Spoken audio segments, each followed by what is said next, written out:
Salut les vapotos, j'espère que vous allez bien. Aujourd'hui je vais vous faire une petite vidéo sur une box, histoire de changer un petit peu.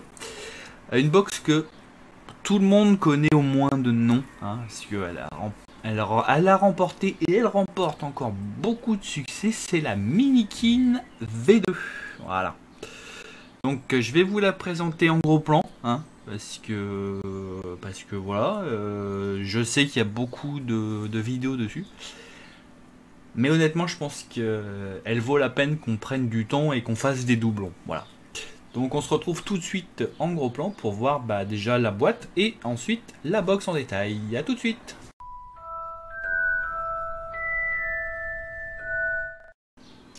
Voilà, donc vous recevrez en fait la box dans cette boîte. Donc là vous voyez bien le Minikin V2. Je suis désolé pour le reflet, mais la lampe est assez puissante. De l'autre côté là vous avez Asmodeus. Là on le voit bien. Si on ouvre la boîte, alors c'est un peu compliqué à ouvrir au début, je vous cache pas, il faut secouer un petit peu. Donc là vous avez la box, je l'ai enlevé forcément. Si vous soulevez, vous avez le câble USB. Ça peut toujours servir. Vous avez voilà, une petite fiche, grande fiche d'ailleurs d'explication, en anglais essentiellement. Attendez, je regarde de l'autre côté. Ouais, c'est tout en anglais celui-ci. Il y en a une autre au fond. C'est la garantie, donc ça, il faut pas le perdre. Je remets ça. Et là, vous avez, voilà, vous avez les quelques explications sur les accus. Donc ça, je trouve ça plutôt pas trop mal. Donc voilà, c'est vrai, on pense jamais à ça, mais là, voilà, cette petite fiche d'explication nous explique voilà, quels sont les bons accus et les mauvais accus, notamment ce qui est le film qui les entoure. Donc voilà, c'est un contenu assez simple. Alors très franchement, moi le contenu de la boîte, je m'en fous un petit peu. Pour moi, la box est beaucoup plus importante. Donc voilà la bête. Donc oui, comme vous le voyez, moi je l'ai pris en vert olive parce que je la trouve, ouais, je sais pas, j'ai flashé dessus sur cette couleur vert olive. D'une part parce que il en existe. Alors la Minikin a la particularité d'exister en nombreux coloris, que je trouve vraiment très bien. Il y en a pour tous les goûts. Après ça, la matière qui entoure la box n'est pas tout à fait pareille. Il y en a des métals, classiques. Celle-ci, elle est un petit peu, c'est un peu de la gomme si vous voulez. C'est super agréable à prendre en main. C'est vraiment nickel. Moi je la trouve toute douce. Là on a un beau logo gravé d'Asmodeus. Voilà, donc là vous avez en fait un renfoncement pour votre ongle. Hop, vous ouvrez, vous avez les deux accus avec la languette qui est très bien faite, qui vous permet de retirer les accus sans problème. Et comme toutes les box, il faut appuyer 5 fois. Bon là évidemment elle est déjà ouverte. Donc là, comme vous le voyez, en fait, l'écran est super lumineux. Voilà. Mais il se cache. Ouais, je vais mettre un peu ma main comme ça pour voir. Donc vous voyez, en fait, l'écran est à double temps. Si vous voulez, là, quand vous l'ouvrez, il est super lumineux. Et au bout de quelques secondes, voilà, il se déséclaire un petit peu et je trouve ça vraiment pas mal. Donc c'est une box qui propose des menus assez commun maintenant, on a tous contrôle de température et tout le team. Non, le vrai intérêt de cette box, putain la lumière c'est chiant quoi. Le vrai intérêt de cette box c'est qu'elle est tactile. Je suis désolé, on voit pas super top. Et l'écran est vraiment. Attendez, je vais essayer de voir si je peux pas régler ça. Ouais, si. Peut-être un petit peu mieux, je sais pas. Pas top encore. Ouais. Donc en fait, comme vous le voyez, elle est tactile. Donc ça, voilà, il y en avait déjà eu d'autres box tactiles, notamment la G-Prive, la Charon maintenant aussi, qui sont tactiles. Mais là vraiment, je trouve que c'est assez intuitif. Bon, il faut bien passer de haut en bas pour déverrouiller l'écran tactile. Ensuite, pour sélectionner, là je sais pas si vous voyez bien, on va attendre que ça se déséclaire un petit peu. Ici, au niveau de mon doigt, vous avez donc là le mode Power. Donc si vous voulez changer de mode, en fait, vous allez appuyer sur Power. Donc là, on voit carrément rien. Donc au-dessus, là, vous avez Résistance, là, vous avez Mode, et là, vous avez Setup. Donc si vous cliquez dans Setup, ouais, bah ça change rien. Non, puff limite, non. Bon, bref. Il n'y a pas. Je pensais qu'on pouvait régler un petit peu plus le truc, mais non. Donc là, dans Setup, on voit rien du tout. Donc là, vous, en fait, je vais vous l'indiquer. Vous avez le mode Power, le mode Température, le mode TCR et le mode TFR. Là, vous voyez bien. Donc voilà, je ne sais pas tout exactement. Hein, faut être honnête. Je ne connais pas toutes leurs. Voilà, là, je suis en mode TFR. Très franchement, le TFR, je ne sais même plus ce que c'est. Je vais vous dire honnêtement, moi j'utilise pas j'utilise que le mode power. Hein. Voilà. J'utilise que le mode power, le mode de température. Alors là on a le choix entre power normal ou curve. Moi je vais rester en power normal. Voilà. C'est comme ça que j'aime ma box, que j'aime ma vape. Donc on a toutes les indications comme vous le voyez. Là vous avez les deux indicateurs de batterie qui sont très fiables, les ohms et les volts. Hein. Là vous avez le watt, le nombre de puffs en dessous. Et la dernière, je sais pas si on voit à droite, voilà, là vous avez 1,8 secondes, c'est le temps qu'a duré ma dernière bouffée. Voilà, donc l'écran s'éteint assez vite, mais c'est pas pour le menu honnêtement que j'ai choisi cette box. Hein. C'est tout simplement aussi pour sa forme. Moi j'aime beaucoup sa forme. Elle est très semblable à la Invader 2.3 ou la Relo 2.3, mais elle est un peu plus large, elle est un peu plus arrondie et franchement elle fait beaucoup mieux son taf à ce niveau là. L'autre point qui m'a convaincu de ça, c'est que c'était Asmodus. Asmodus sont quand même réputés pour faire des box de qualité. Hein. Et là clairement c'est le cas. C'est le cas, donc voilà, je me suis dit la forme que je voulais avec la marque Asmodus, je me suis dit ça pouvait pas être mauvais. Et ben c'est pas mauvais du tout, hein. C'est clairement pas mauvais. Le chipset est très bon, il est très réactif. J'ai aucun problème. Ça se règle assez vite, ouais. Quand vous voulez régler votre box, vous faites glisser votre doigt, vous cliquez sur la température, enfin sur le watt pardon, et puis vous baissez. L'écran tactile est très réactif aussi, il n'y a aucun bug.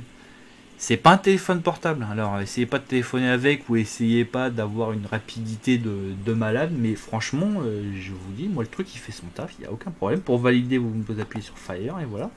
Ouais, c'est réactif, il n'y a aucun souci. Il y a juste le coup à prendre de déverrouiller parce que des fois on va se louper, hein, je vous cache pas, vous allez vous louper de temps en temps. Vous allez mal. Souvent ça va vous faire ça, vous allez vous y prendre à deux fois, mais une fois qu'on a pris le coup en main, il y a vraiment aucun souci. Moi c'est une box que j'aime énormément, qui est un peu grosse, oui, elle est un peu plus grosse qu'une Invader ou que la Relo. Après ça, moi ça me dérange pas outre mesure franchement, parce que c'est pas non plus des box énormes de base. Donc voilà, c'est pas quelque chose qui me dérange plus que ça. Moi, non, ça m'a pas, disons que ça n'a pas influencé mon choix.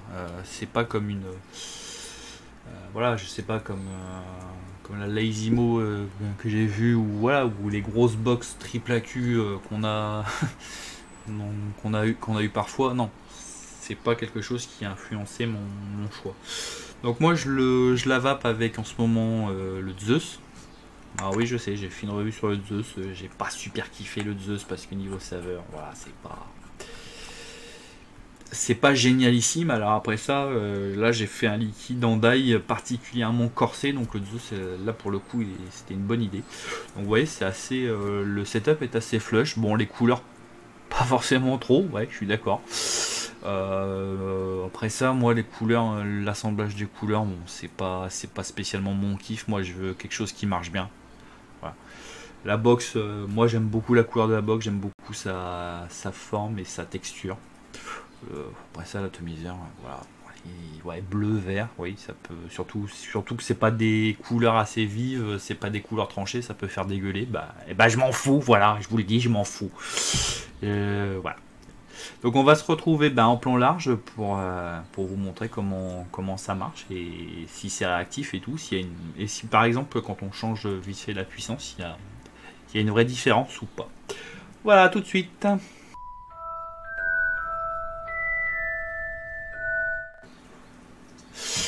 Voilà, bah écoutez, j'ai présenté vite fait la box parce que franchement c'est des menus qu'on retrouve dans quasiment toutes les box, hein, faut être honnête. L'écran comme vous le voyez, bon là avec la caméra ça marchait pas du tonnerre parce qu'il est super lumineux.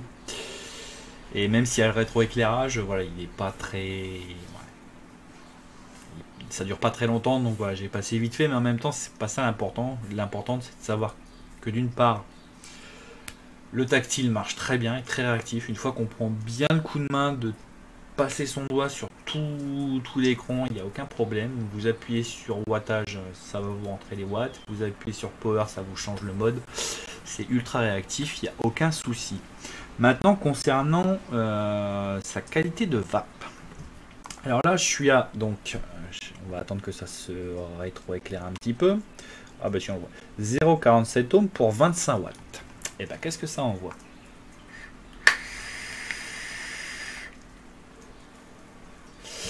Alors là, on a de la vapeur, mais comme vous voyez, il n'y en a pas non plus énormément. Parce que voilà, je suis à 0,47, mais je pense que l'atomiseur me veut un petit peu plus. Donc là, je vais passer à 28 watts pour voir s'il y a une vraie différence. Voilà, donc là, hop, je suis bien à 28 watts comme avant. Voilà.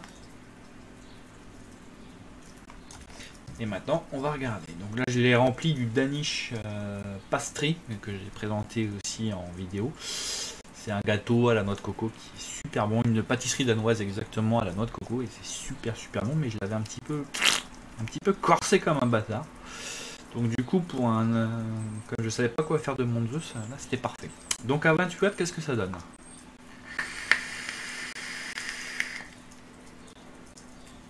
Et bah tout de suite 3 watts. Hein. C'est pas spécialement énorme, mais tout de suite on a une grosse différence.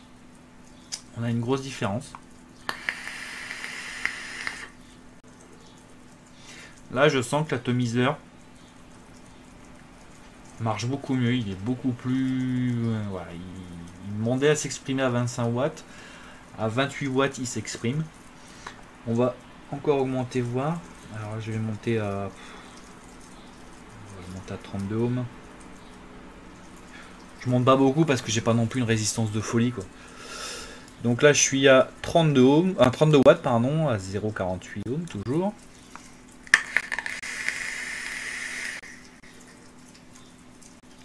Là je dirais que c'est la limite. C'est la limite, je sens que voilà, j'aurais tiré une seconde, 2 secondes de plus, j'étais pas loin d'un dry hit. Donc je vais le redescendre, je vais peut-être pas le redescendre si bas, je vais peut-être le mettre à 30 watts. On va essayer à 30 watts. Ouais, 30 watts c'est mieux finalement. Plus de patates sans pour autant déborder trop sur la limite du dry hit. Donc voilà. Donc voilà, il est très réactif. Quand on change la puissance, il y a un vrai changement, on sent. Après ça, ce dont je vous ai pas parlé, donc comme vous l'avez vu, c'est une box double AQ, mais son vrai point fort, et ça c'est rare, j'ai rarement eu des box avec ce point fort là, c'est que les deux accus durent vraiment très longtemps. Je veux dire, elle économise vraiment bien la batterie, peut-être justement parce que l'écran dure moins longtemps que les autres. Mais j'ai beaucoup de box double AQ et j'ai remarqué que c'était celle qui me durait le plus longtemps et de loin. Avec 2 accus, à utilisation régulière sans pour autant en faire ma all day, je suis quand même à 2 jours facilement, quoi. Par exemple, en comparaison sur un temps d'utilisation assez semblable, la Revenger, elle tient beaucoup moins. Elle est bonne, hein, mais elle tient beaucoup moins.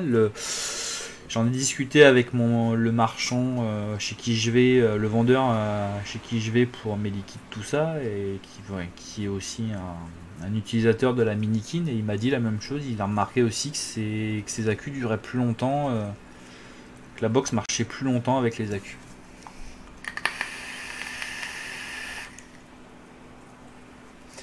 Donc voilà, ça c'est suffisamment rare pour être souligné. Ouais, sur une box similaire, mettons que ça vous dure une journée et demie, bah avec la Minikin ça peut vous durer 2 jours complets. Donc moi je trouve que c'est pas mal. C'est vraiment pas mal. C'est vraiment même très bien. En dessous vous avez les trous de dégazage qui sont discrets mais qui sont bien présents, hein. Il y en a suffisamment pour qu'il n'y ait pas de problème. Moi vraiment j'adore la forme, je la kiffe, ça va.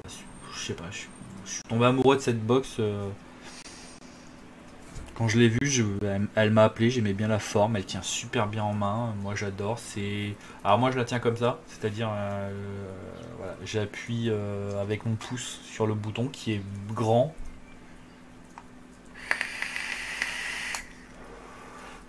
Pour moi c'est la forme la plus logique, parce que vous voyez la forme la plus grande en fait, elle tient voilà, dans cette main là. Donc voilà, si je fais l'inverse, ça me paraît moins naturel. C'est plus naturel de faire comme ça. C'est plus taillé pour en fait le pouce. Merde, genre de l'écran, je suis con. C'est plus taillé pour mettre vraiment le doigt sur le pouce. Voilà. Comme ça. Donc ouais, non, moi je l'utilise comme ça. Je pense qu'elle a été faite vraiment pour être tenue comme ça et pour mettre le pouce sur le bouton Fire. Là, vous l'utilisez naturellement. Alors que si on inverse, on a tendance à vouloir replier un petit peu son doigt, c'est moins naturel je trouve, mais après ça c'est une question personnelle. Donc voilà, donc je sais qu'il y a eu d'autres vidéos sur la Minikin V2, très franchement je crois pas en avoir vu une seule qui en disait du mal, et ça serait assez difficile très franchement. Moi ça fait un petit moment que je l'ai, j'ai hésité à faire une vidéo dessus honnêtement, parce qu'il y en avait tellement, mais j'aime tellement cette box qu'au final je me suis décidé à la faire. Voilà, pour la petite explication. Bon, elle a eu un petit problème, elle a chuté, le capot a un petit peu bougé, donc du coup les accus il faut les replacer bien, mais sinon non, elle est super résistante.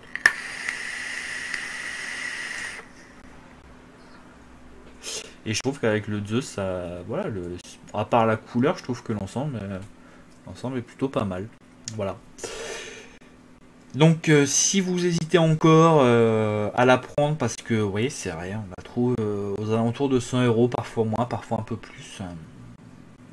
Vous dites putain ça me fait chier de mettre ça dans une box, je peux le comprendre, c'est un de mes critères. Mais très franchement, vu la qualité, là je peux vous dire que vous pouvez mettre 100 € sans problème. Vous ne serez pas déçu.